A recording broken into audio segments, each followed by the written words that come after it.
আজি অম্বুবাচীৰ চতুৰ্থ তথা অন্তিম দিন। দেশ বিদেশৰ ভক্তৰে ভৰি পৰিছে নীলাচলৰ বুকু।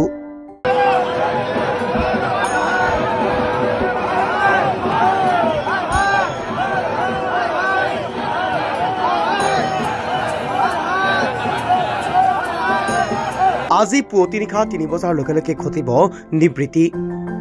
মন্ত্ৰ তপ জপেৰে মুখৰিত কামাখ্যা ধাম।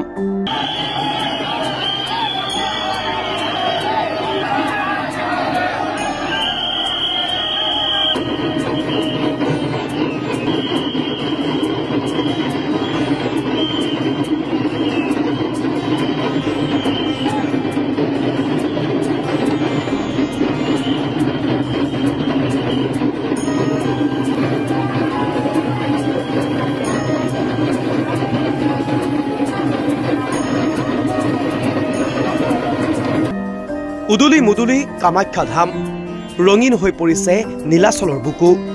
আজি অম্বুবাচী মহাযজ্ঞৰ চতুৰ্থ তথা অন্তিম দিন। নিশা ৩ বজাত অম্বুবাচী মহাযজ্ঞৰ ঘটিব নিবৃত্তি।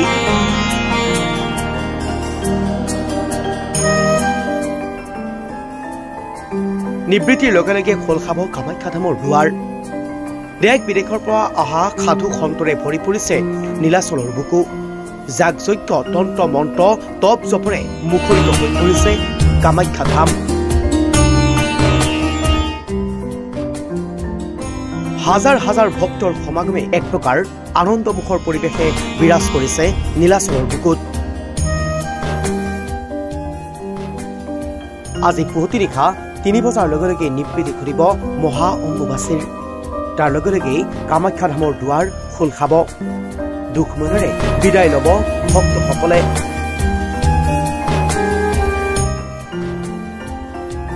দেশী বিদেশী ভক্তৰে ভৰি পৰিছে নীলাচলৰ বুকু। বিদেশী ভক্তসকলে নীলাচলৰ বুকুত আহি ভিৰ কৰিছিলহি। 4টা দিনৰ অন্তত ঘৰমুৱা হব দুখ মনেৰে ভক্তসকল।